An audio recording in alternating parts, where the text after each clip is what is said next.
यह किसके लिए है?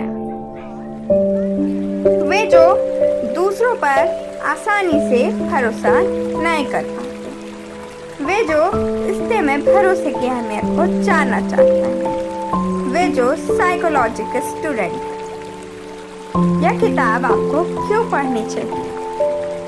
भरोसा करना आज एक कमजोरी की निशानी होती है। फिल्मों में वो विलेन सबसे शातिर माना जाता है जो किसी पर भरोसा नहीं करता। असल जिंदगी में भी वो लोग जो दूसरों पर कम भरोसा करते हैं अच्छे माने जाते हैं। लेकिन क्या इस तरह के समाज में कोई रहना पसंद करेगा जहाँ पर कोई किसी पर भरोसा न करे? भरोसा करना जिंदगी में हमारे बढ़ने के लिए और हमारे रिश्ते बनाने के लिए बहुत ज़रूरी है। हम उन नए पार्टनर से मिलते हैं, नए दोस्तों से मिलते हैं और नए लोगों से मिलते हैं जिनकी मदद हमें अपनी ज़िंदगी के हर कदम पर पड़ती है। यह किताब हमें बताती है कि किस तरह से हम अपनी भावनाओं को काबू करके लोगों पर भरोसा करना सीख सकते हैं। इसे पढ़कर आप सीखेंगे किस तरह से हमारा बचपन हमारे भरोसा करने की क्षमता को बनाता या बिगाड़ता है, किन वजहों से हम लोगों पर भरोसा नहीं कर पाते। माइंडफुलनेस किस तरह से भरोसा करने में आपकी मदद कर सकता है। हमारे बचपन के रिश्ते हमारे भरोसा करने की क्षमता पर असर डालते हैं। इस दुनिया में दो किस्म के लोग रहते हैं। एक वो जिन्हें लगता है कि दुनिया अच्छी और सुरक्षित जगह है और हम यहाँ लोगों पर भरोसा कर सकते हैं। दूसरे वो जिन्हें हर अजनबी से बात करते वक्त लगता है कहीं ये आतंकवादी तो नहीं है, कहीं मुझे किडनैप तो नहीं कर लेगा। जब बच्चों के माता पिता उन्हें बचपन में प्यार देते हैं और बच्चा अपने माता पिता के साथ अच्छे रिश्ते बना पाता है तो वो दुनिया पर आसानी से भरोसा कर पाता है। लेकिन इस दुनिया में सबके माता पिता उन्हें प्यार देकर बड़ा नहीं करते। कुछ बच्चे जब बीमार हो जाते हैं तो उन्हें इलाज से पहले अपने पापा की डांट मिलती है, बोला था तुझे बाहर का मत खा। इस तरह से बच्चों को समय के साथ ये लगने लगता है कि इस दुनिया में सबके साथ अपनी भावनाओं को बांटना अच्छा नहीं है। उन्हें लगता है कि ऐसा करने से लोग उनकी कमजोरी जान जाएंगे और उन्हें तकलीफ पहुंचा सकेंगे। लेकिन दूसरी तरफ जब बच्चों को प्यार मिलता है तो वे भरोसा करना सीख जाते हैं। लेकिन कभी कभी अपने बच्चों की ज्यादा परवाह करना भी उन्हें नुकसान पहुंचा सकता है। ज्यादा परवाह करने से या अपने बच्चे पर बहुत ज्यादा लगाम लगाने से वे आजाद रहना नहीं सीख पाते। इस तरह के बच्चे हमेशा अपने माता पिता पर निर्भर रहते हैं। इसलिए यह जरूरी है कि छोटे रहने पर आप बच्चों की देखभाल अच्छे से करें और जैसे जैसे वे बड़े हों आप उन्हें खुद से दुनिया देखने की आजादी दें ताकि वे खुद से चीजों को समझ सकें और आजाद रहना सीख सकें। अच्छे रिश्ते भरोसे पर बने होते हैं, लेकिन आप अपने पार्टनर के भरोसे मत रहिए। असल जिंदगी का प्यार फिल्मों की तरह नहीं होता जहाँ दो लोगों का मिलना उनकी किस्मत में लिखा होता है। यहाँ पर आप एक व्यक्ति से मिलने पर सबसे पहले ये देखते हैं कि आप उस पर कितना भरोसा कर सकते हैं। भरोसा ही हर रिश्ते की जड़ है और सबसे पहले आपको यही देखना होगा कि आपका पार्टनर कितना भरोसेमंद है। एक भरोसेमंद व्यक्ति की खास बात होती है कि वो रिश्ते को जिंदा रखने की हर कोशिश करता है। वह आपको जरूरतों को पूरी करता है और आपको खुश रखने की कोशिश करता है। आपको एक ऐसा व्यक्ति चाहिए जो कि आपकी 5 जरूरतों को पूरा कर सके।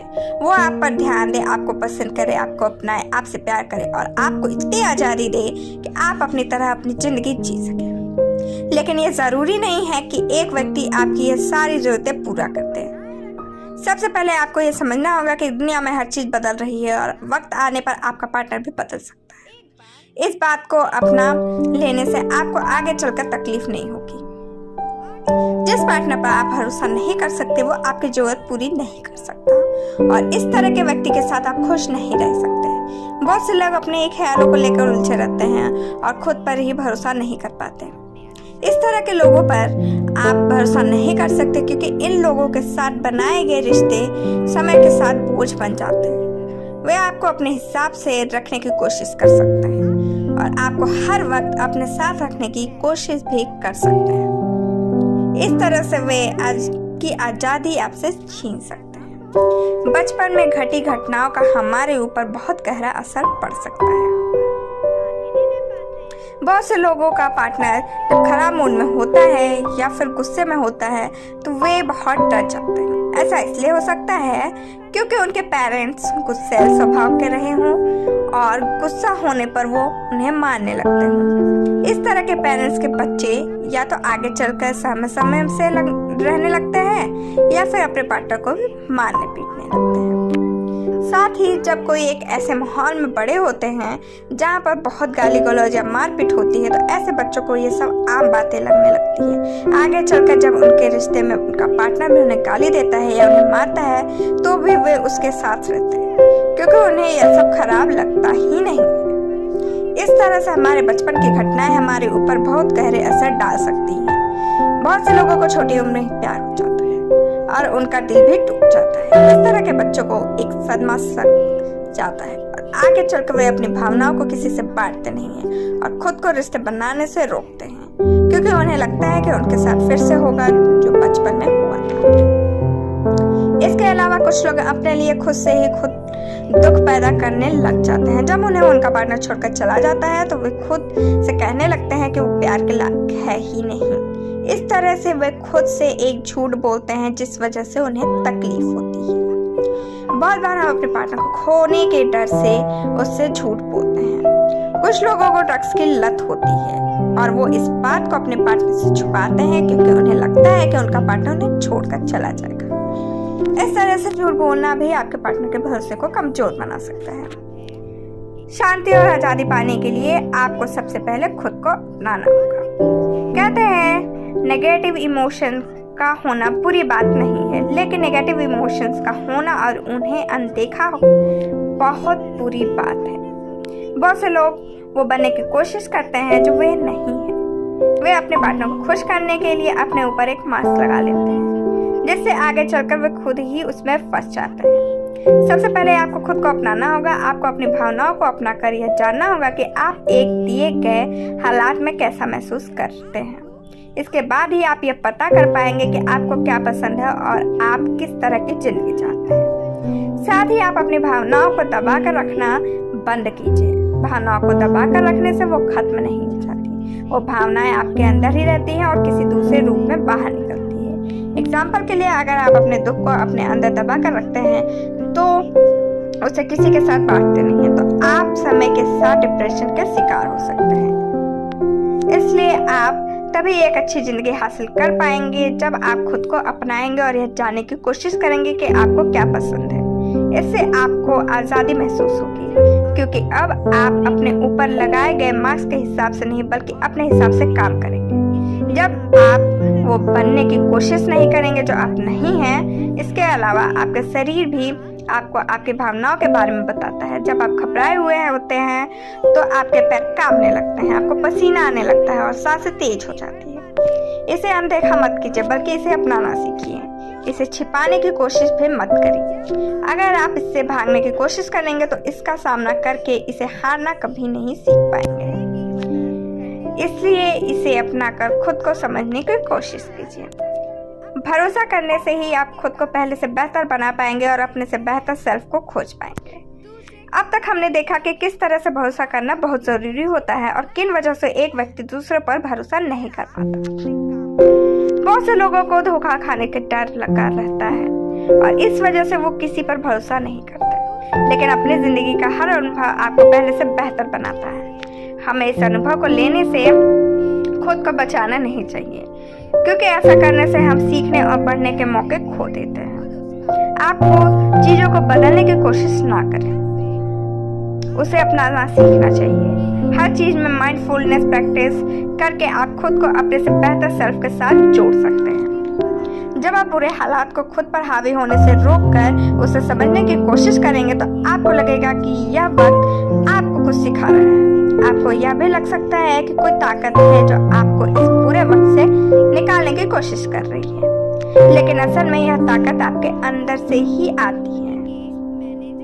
कार्ल जंग नाम के एक साइकोलॉजिस्ट ने इसे हायर सेल्फ का नाम दिया। यह हमारी वो पर्सनैलिटी है जो बुरे वक्त में हमें संभालती है। हम जितना ज़्यादा खुद को माफ़ करना और लोगों पर भरोसा करना सीखेंगे, हमारा हायर सेल्फ उतना मजबूत होता जाएगा। माइंडफुलनेस प्रैक्टिस करके भी हम इस हायर सेल्फ को मजबूत बना सकते हैं। हायर सेल्फ का मतलब हमारे बेहतर सेल्फ से है।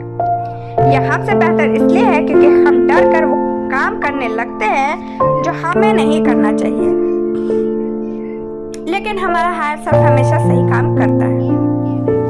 हम भावनाओं को खुद पर हावी होने दे सकते हैं, लेकिन हमारा हायर सेल्फ हमेशा हमें सही रास्ता दिखाता है। माइंडफुलनेस प्रैक्टिस करके और अच्छी बातों पर ध्यान देकर हम खुद को मुश्किल हालात से बाहर निकाल सकते हैं। हमने देखा कि किस तरह से हम अपने हायर सेल्फ के साथ खुद को जोड़कर खुद पर काबू पा सकते हैं।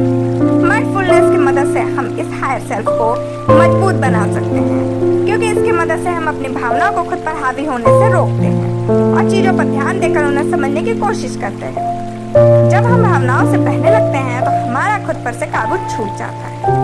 हम यह तय नहीं कर पाते कि हम सही कर रहे हैं या गलत, लेकिन जब हम खुद के साथ जुड़ने की कोशिश करते हैं और रुक कर चीज़ों को समझने की कोशिश करते हैं तो हम बेहतर फैसले ले पाते हैं। माइंडफुलनेस प्रैक्टिस करके आप भरोसा करना सीख सकते हैं। आप अपनी भावनाओं को सही या गलत कहकर सिर्फ उन पर ध्यान दीजिए। जब आप अपनी कुछ भावनाओं को गलत कहते हैं तो आप उन्हें अपनाने से पीछे हट जाते हैं, इसलिए उन्हें अच्छा या बुरा मत कहिए। इस तरह से आप अपनी भावनाओं को अपनाकर उन्हें काबू करना सीख पाएंगे। इसके साथ ही आप अच्छा सोचकर खुद को खुश रख सकते हैं। जब हालात खराब हो जाते हैं तो आप खुद से यह मत कहिए कि ऐसा मेरे साथ ही क्यों होता है। आप खुद से कहिए कि मैंने पहले भी इस तरह के हालात का सामना किया है और मैं अब भी कर सकता हूँ।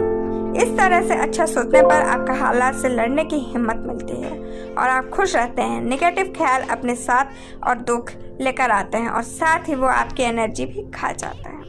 सारांश, हम बहुत सी वजहों से लोगों पर भरोसा नहीं कर पाते। कभी कभी हमें धोखा खाने का डर होता है, तो कभी हमारे बचपन के कुछ अनुभव हमें लोगों से अलग कर देते हैं। लेकिन भरोसा करना और अच्छे रिश्ते बनाना हमारे बढ़ने के लिए और हमारी मानसिक सेहत के लिए जरूरी है।